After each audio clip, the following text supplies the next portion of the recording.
মেয়ে পাচ্ছ যখন বিয়েটা করে নাও না। কেন করছো না বিয়েটা? মাধবী মনটা একেবারে ভেঙে গেছে, আমাদের সঙ্গে কোনো যোগাযোগই রাখছে না। আমি তো 2-3 দিন ফোন করেছি, রিং হয়ে গেল, ফোনটা পর্যন্ত তুললো না। তোমার সে কি, তার সাহস তো ভারী মন্দ নয়। আমার বড় বৌদি তাকে ফোন করলো, সে ফোন ধরলো না, তারপর কল ব্যাকও করলো না। অদ্ভুত।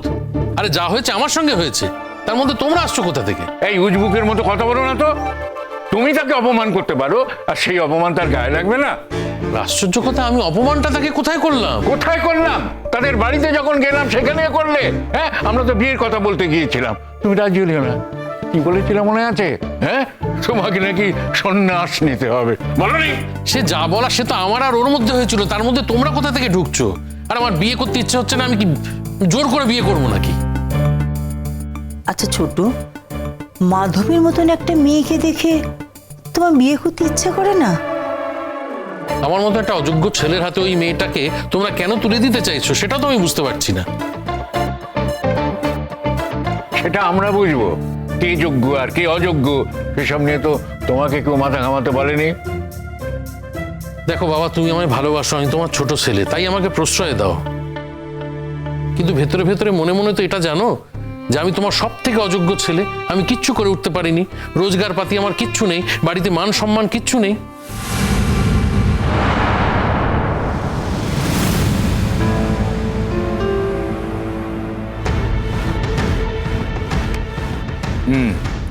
এই হলো প্রমাণ। আমার মনে হয় এবার আর কারোর মনে কোনো রকম সন্দেহ থাকবে না। রোশনাইয়ের কস্টিউমের ব্যাপারটা কেউ জোর করে করেছিল নাকি ওটা একটা দুর্ঘটনা ছিল, এটা বের করা সম্ভব নয়। আমি কস্টিউম ডিপার্টমেন্টের সঙ্গে কথা বলেছি, ওরা আমাকে জানিয়েছে যে ওখানে ওরা ছাড়া আর কারোর পক্ষে যাওয়া সম্ভব নয়, কারণ ওটা ইম্পসিবল। আর এখানে তো কোনো সিসিটিভি ক্যামেরাও নেই। যদি কেউ কাজটা করেও থাকে, মানে কেউ যদি দোষী হয়েও থাকে, তাকে খুঁজে বের করা অসম্ভব। দেখুন, সেদিন আপনারা রোশনাইয়ের কস্টিউমটা দেখেছিলেন, কস্টিউমের ফিতেটা কাটা ছিল, যেন কেউ ধারালো অস্ত্র দিয়ে ওটা কেটে দিয়েছে। দেখুন রুদ্রজি, আপনার কথাগুলো হয়তো সত্যি, কিন্তু সেটাকে প্রমাণ করার মতো কোনো উপায় আমাদের হাতে নেই। তাছাড়া এরকম একটা কাজ কে করবে, কেনই বা করবে, বিশেষ করে এমন একটা মেয়ের সঙ্গে যে নাচের কিছুই জানে না। দেখুন, আপনারা বলুন আপনাদের ফাইনাল ডিসিশনটা কি?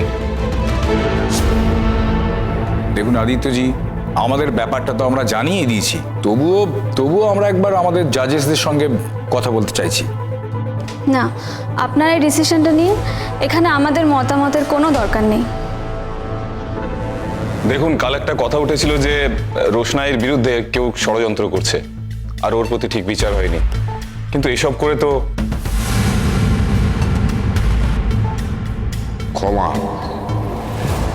টেলিভিশনের ক্যামেরার সামনে ক্ষমা? হ্যাঁ ক্ষমা, কারণ কালকে এই শোয়ের রেপুটেশন ধুলোয় মিশে গেছে, আর মিশে গেছে ওই মেয়েটার জন্য। আর ওর ওপর যে কোনো অবিচার হয়নি সেটা তো দেখাই যাচ্ছে। রুদ্রপ্রতাপ, ক্ষমা চাইতে তৈরি আছো তো?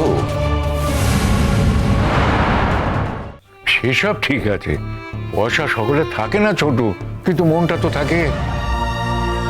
কিন্তু একটা কথা ভেবে দেখেছো বাবা, সেই মেয়ে যখন এই বাড়িতে বিয়ে হয়ে এসে দেখবে আমার কোনো রোজগার নেই, আমি কোনো খরচাপাতি করতে পারি না, তার পয়সায় সংসার চলছে, আমি তো লজ্জায় মরে যাব বাবা। তোমার সব কথা যদি তুমি নিজেই ভাবো, তাতে আমাদের আর কোনো প্রয়োজন নেই তোমার জীবনে। ঠিকই বলেছো দাদু ভাই, আমাদের আর কোনো প্রয়োজন নেই ছোটুর জীবনে। সব ছোট নিজে নিজেই বলছে। ছোট, এবার থেকে তোমার কোনো ব্যাপারে আমি থাকবো না, আর কোনো ব্যাপার নিয়ে আমার সঙ্গে কোনো কথা বলতে এসো না।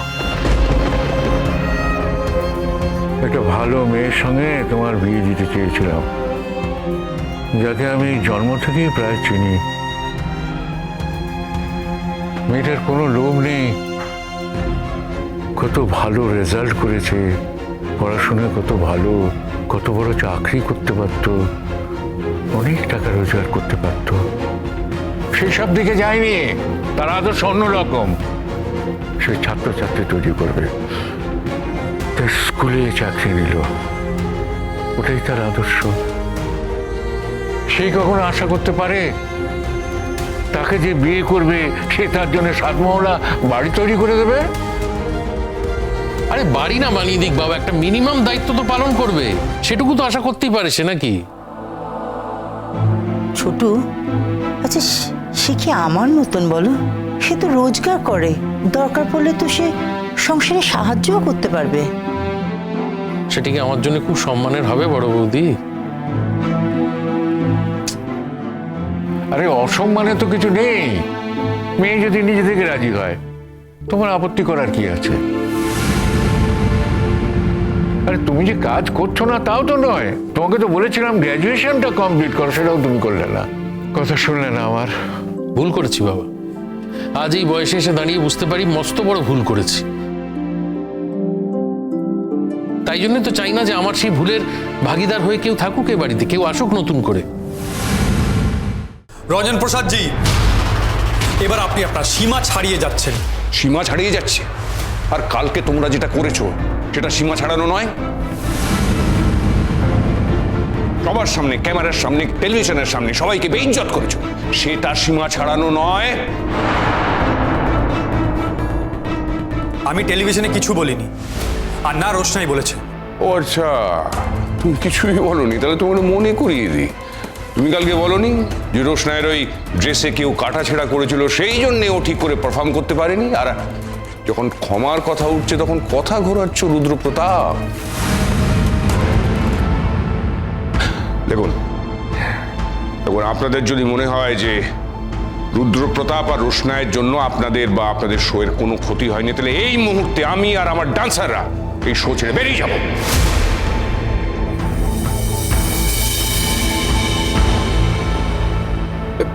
এসব আপনি কি বলছেন গুরুজি? ঠিক তাই, আর একটা পারফরমেন্স বাকি আছে। একটা পারফরমেন্স বাকি আছে। আপনারা যদি চান যে আমি আর আমার ডান্সাররা এই শোয়ে থাকি, তাহলে অ্যাঙ্কারকে দিয়ে অ্যানাউন্স করান যে রোশনাই এই শোয়ের সঙ্গে কোনোদিন যুক্ত ছিল না, ভবিষ্যতে যুক্ত থাকবে না। আর টেলিভিশনের ক্যামেরার সামনে তার মেন্টর রুদ্রপ্রতাপকে ক্ষমা চাইতে হবে।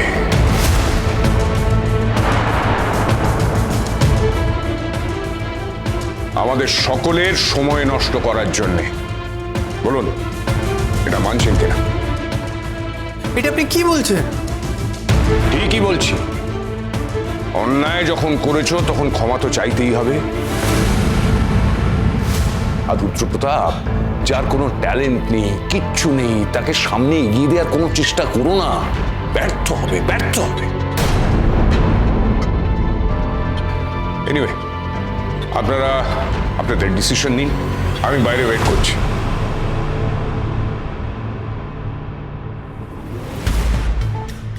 স্যার, এসব কি হচ্ছে? দেখুন রুদ্রজি, আপনি একজন বিশিষ্ট মানুষ, আপনি আমাদের মেন্টর। বিগত কয়েক বছর ধরে আপনি আমাদের সঙ্গে রয়েছেন। টিভিতে আপনাকে ক্ষমা চাইতে বলা স্পর্ধা আমাদের নেই, কিন্তু রোশনাই, ও তো ক্ষমা চাইতে পারে। এক সেকেন্ড, এই ব্যাপারে রোশনাই কেন ক্ষমা চাইবে? দেখুন আদিত্যজি, রোশনাই এর জন্য আমাদের শোয়ের রেপুটেশন শেষ হতে হতে বেঁচে গেছে। এখন যদি ও ক্ষমা চেয়ে নেয় তাহলে তো ব্যাপারটা মিটেই গেল, তা না হলে কিন্তু আমি মানহানির মামলা করতে বাধ্য থাকব।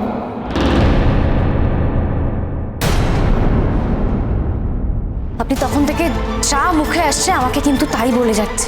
রোশনাই ক্ষমা চাইবে না, তারপর আপনার যা ইচ্ছা তাই আপনি করতে পারেন।